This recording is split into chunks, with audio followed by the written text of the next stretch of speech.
നമുക്ക് കാറ്റഗിസം പഠിക്കാം. ഒന്നാമത്തെ ചാപ്റ്റർ ജീവദാതാവായ പരിശുദ്ധാത്മാവ്. ജീവദാതാവ്, ജീവൻ നൽകുന്ന, ഗിവർ എന്നാണ് ദാതാവിന്റെ മീനിങ്, കൊടുക്കുന്ന ആള്. അപ്പൊ ജീവൻ കൊടുക്കുന്ന ആളായ പരിശുദ്ധാത്മാവ് എന്നാണ് ആദ്യത്തെ ചാപ്റ്റർ. അപ്പൊ ഞാൻ കുറച്ച് ക്വസ്റ്റ്യൻസ് ചോദിക്കാം.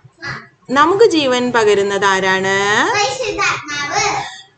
ഈ പ്രപഞ്ചത്തിലെ സകല ജീവജാലങ്ങൾക്കും ജീവൻ നൽകുന്നത് ആരാണ്? കറക്റ്റ്. നാം വിശ്വസിക്കുന്ന എത്ര ദൈവമുണ്ട്? ഏകദൈവം. Very good. ഒറ്റ ദൈവമുള്ളൂ, ഏകദൈവം. ദൈവത്തിൽ എത്ര ആളുകളുണ്ട്? 3 ആളുകൾ. Very good. 3 ആളുകൾ ആരൊക്കെയാണ്? ഓക്കെ, പിതാവും ദൈവമാണ്, പുത്രനും ദൈവമാണ്, പരിശുദ്ധാത്മാവും ദൈവമാണ് അല്ലെ? അങ്ങനെ 3 പേരും കൂടി ചേർന്ന കൂട്ടായ്മയെ പറയുന്ന പേരെന്താണെന്ന് അറിയാമോ? പരിശുദ്ധ വെരി ഗുഡ്. പരിശുദ്ധ ത്രിത്വം. പരിശുദ്ധ ത്രിത്വത്തിലെ 3-ാമത്തെ ആളാരാണ്? അപ്പൊ ആദ്യത്തെ ആളാരാണ്? 2-ാമത്തെ ആളാരാണ്? ഈ പിതാവിൽ നിന്നും പുത്രനിൽ നിന്നും പുറപ്പെടുന്ന അതാണ് പരിശുദ്ധാത്മാവ്. അതിന് രൂപമുണ്ടോ? അരൂപിയാണല്ലേ? പക്ഷെ സ്നേഹമായിട്ട് പുറപ്പെടുന്ന അരൂപിയാണെന്നാണ് പറയുന്നത്. പിതാവിൽ നിന്നും പുത്രനിൽ നിന്നും പുറപ്പെടുന്ന ആ സ്നേഹത്തിന്റെ അരൂപിയാണ് പരിശുദ്ധാത്മാവ് എന്നാണ് പറയണ. കേട്ടാ? ചോദിക്കും വേഗം ചോദിക്കാം.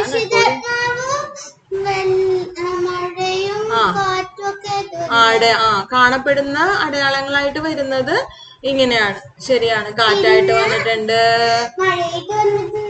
തീനാളമായിട്ട് വന്നിട്ടുണ്ട്, പ്രാവായിട്ട് വന്നിട്ടുണ്ട്. ഓക്കെ. പരിശുദ്ധാത്മാവിന്റെ 7 ദാനങ്ങളുണ്ട്. എത്ര ദാനങ്ങളുണ്ട്? ഏതൊക്കെയാണെന്ന് അറിയാമോ? Very good. 2 വീതം ഓർത്തിരുന്നാ മതി. ജ്ഞാനം, ബുദ്ധി. ഓക്കെ. ആലോചന, അറിവ്. Very good. പിന്നെ താഴെയുള്ള 2 വേർഡ്സ്. ഭക്തി.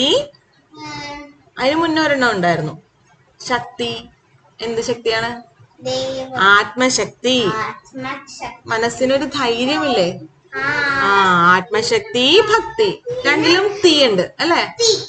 ആത്മശക്തി, ഭക്തി. Last very good. ജ്ഞാനം, ബുദ്ധി, ആലോചന, അറിവ്, ആത്മശക്തി, ഭക്തി, ദൈവഭയം. അങ്ങനെ 7 എണ്ണം. ഓക്കെ. സുവിശേഷം അറിയിക്കാനായിട്ട് ഈശോ തെരഞ്ഞെടുത്ത ആരെയാണെന്ന് അറിയാമോ? ആരൊക്കെയാണ്? എല്ലാരെയും കൂടി പറഞ്ഞ പേരെന്താണ്? അത് തന്നെ, ശിഷ്യന്മാരെ വേറൊരു പേരാണ് ടെക്സ്റ്റ് ചെയ്തേക്കണം. ശരിയാണ്, അപ്പോസ്തലന്മാർ.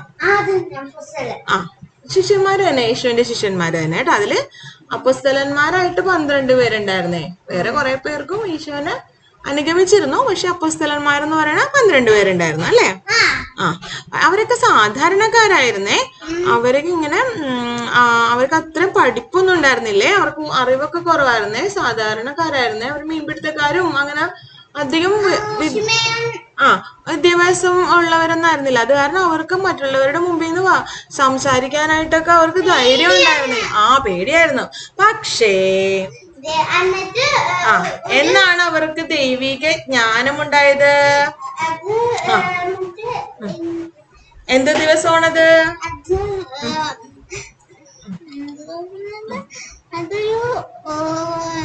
വേഗം പറ, സമയം പോണ്. പെന്തക്കോസ്താ ദിനത്തിൽ. എന്താണ് പെന്തക്കോസ്താ ദിനത്തിൽ? പെന്തക്കോസ്താ ദിനത്തിൽ അവരുടെ മേലെ ആര് വന്നു നിറഞ്ഞു?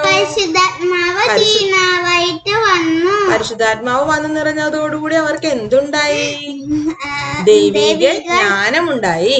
നന്മതിന്മകൾ വിവേചിച്ചറിയാനുള്ള വിവേകമുണ്ടായി, ധൈര്യമുണ്ടായി അല്ലെ? ഇതൊക്കെ ഉണ്ടായി. ധൈര്യപൂർവ്വം അവര് പ്രസംഗിക്കാൻ തുടങ്ങി. ഓക്കെ. അപ്പൊ പരിശുദ്ധാത്മാവാണ് അവരെ സഹായിച്ചത്. പരിശുദ്ധാത്മാവ് നമ്മളെ സഹായിക്കും. എന്തിനു സഹായിക്കും എന്നറിയാമോ? പരിശുദ്ധാത്മാവ് ശരി, സമ്മതിച്ചേ. എന്നാലും പഠിക്കുക എന്നുള്ളതിനേക്കാളും വലിയൊരു കാര്യം ഈശോ പറഞ്ഞേക്കുന്നത് എന്തിനാണ്? നമ്മള് പഠിച്ചു വലിയ ആളാവണതാണ്, ഒരു നല്ല കുട്ടിയാവണാണ്. നല്ല കുട്ടി എന്ന് പറഞ്ഞിട്ടുണ്ടെങ്കിൽ ഈശോ പറയുന്നത് എങ്ങനെയാണ്? വിശുദ്ധിയിൽ വിശുദ്ധിയിൽ വളരാൻ ആര് സഹായിക്കും നമ്മളെ? പരിശുദ്ധാത്മാവ് നമ്മളെ എന്തിൽ വളരാൻ സഹായിക്കും? വിശുദ്ധിയിൽ വളരാൻ സഹായിക്കും. എങ്ങനത്തെ വഴികളിലൂടെയാണ് മുന്നോട്ട് നീങ്ങാൻ സഹായിക്കുന്നത്? സുവിശേഷ വഴികളിലൂടെ. സുവിശേഷത്തിൽ പറയുന്ന പോലെ ജീവിക്കാൻ സഹായിക്കും അല്ലെ? അതുപോലെ ആർക്ക് ഇഷ്ടമുള്ള പ്രവൃത്തികൾ ചെയ്യാൻ സഹായിക്കും? ദൈവത്തിന് ഇഷ്ടമുള്ള പ്രവൃത്തികൾ ചെയ്യാൻ പരിശുദ്ധാത്മാവ് നമ്മെ സഹായിക്കും. അതുപോലെ എന്തിൽ ജീവിക്കാൻ നമുക്ക് സഹായിക്കും? ദൈവസ്നേഹത്തിൽ ജീവിക്കാനായിട്ട് നമ്മളെ സഹായിക്കും. അതുപോലെ നമുക്ക് ധൈര്യവും ചൈതന്യവും ഭക്തിയും ദൈവഭയവും ഒക്കെ നൽകും അല്ലെ? അതൊക്കെ പരിശുദ്ധാത്മാവ് നൽകും. ഈശോ പിശാചുകളെ ബഹിഷ്കരിച്ചതായിട്ടൊക്കെ കേട്ടിട്ടില്ലേ? ഓരോ ആൾക്കാരിൽ നിന്നൊക്കെ പിശാചു ബാധിതനിൽ നിന്ന് പിശാചുകളെ ബഹിഷ്കരിക്കുകയൊക്കെ ചെയ്തിട്ടുണ്ടല്ലേ? അത് എന്തിന്റെ ശക്തിയാലാണ്? ഈശോ ഒരു കാര്യം പറഞ്ഞിട്ടുണ്ട്. ഈശോ പ്രസംഗിച്ചപ്പോ പറഞ്ഞിട്ടുണ്ട്, തന്നോട് പ്രാർത്ഥിക്കുന്നവർക്ക് ദൈവം സമൃദ്ധമായി എന്ത് നൽകുന്ന പറഞ്ഞേക്കണ? കാശ് നൽകുന്നാണ്. പരിശുദ്ധാത്മാവിനെ നൽകും എന്ന് പറഞ്ഞിട്ടുണ്ട് അല്ലെ? പരിശുദ്ധാത്മാവിന്റെ വരദാനങ്ങൾ ഉപയോഗപ്പെടുത്തി നമുക്ക് വരദാനങ്ങൾ എന്ന് പറഞ്ഞിട്ടുണ്ടെങ്കിൽ ഗിഫ്റ്റ്സ്. പരിശുദ്ധാത്മാവ് നൽകുന്ന സ്പെഷ്യൽ ബ്ലെസ്സിങ്സും ഗിഫ്റ്റ്സും ഒക്കെ കിട്ടിയാൽ നമുക്ക് ദൈവമക്കളായിട്ട് വളരാം അല്ലെ? അതുപോലെ നമുക്ക് ദൈവവിശ്വാസത്തിൽ വളരാനുള്ള ശക്തി, സാക്ഷ്യം വഹിക്കാനുള്ള, നമുക്ക് ഈശോനെ പ്രഘോഷിക്കാൻ, ഈശോനെ സാക്ഷ്യം വഹിക്കാനുള്ള ഒക്കെ ശക്തി നൽകുന്നതൊക്കെ പരിശുദ്ധാത്മാവാണ്. ആരാണ്? പരിശുദ്ധാത്മാവാണ്. അതുപോലെ നമ്മളുടെ ഈശോ ശിഷ്യന്മാരോട് ഒരു കാര്യം പറഞ്ഞിട്ടുണ്ട്. പരിശുദ്ധാത്മാവ് നിങ്ങളുടെ മേൽ വന്നു കഴിയുമ്പോൾ നിങ്ങൾ എന്ത് പ്രാപിക്കും എന്ന് പറയണ? ശക്തി പ്രാപിക്കും. ആര് വന്നു കഴിയുമ്പോഴാണ് നിങ്ങൾ ശക്തി പ്രാപിക്കുന്നത്? പരിശുദ്ധാത്മാവ് വന്നു കഴിയുമ്പോൾ നമ്മൾ ശക്തി പ്രാപിക്കും എന്ന് പറഞ്ഞിട്ടുണ്ടല്ലേ? ഓക്കെ. അപ്പൊ പരിശുദ്ധാത്മാവിന്റെ ശക്തി നമുക്ക് കിട്ടിയാൽ നമുക്ക് ബുദ്ധിശക്തിയൊക്കെ പഠിക്കാനുള്ള ബുദ്ധിശക്തിയും കിട്ടും. അതിനേക്കാളൊക്കെ ഉപരിയായിട്ട് നമുക്ക് ദൈവത്തെ മനസ്സിലാക്കാനുള്ള ദൈവിക ജ്ഞാനം കിട്ടും. പിന്നെ അതുപോലെ തന്നെ നമുക്ക് ആത്മാവിനും മനസ്സിനൊക്കെ സന്തോഷം കിട്ടും കേട്ടാ. ഓക്കെ. അപ്പൊ പരിശുദ്ധാത്മാവിനോട് പ്രാർത്ഥിക്കണം നമ്മളെപ്പോഴും. അപ്പൊ ഫസ്റ്റ് ചാപ്റ്റർ കഴിഞ്ഞു.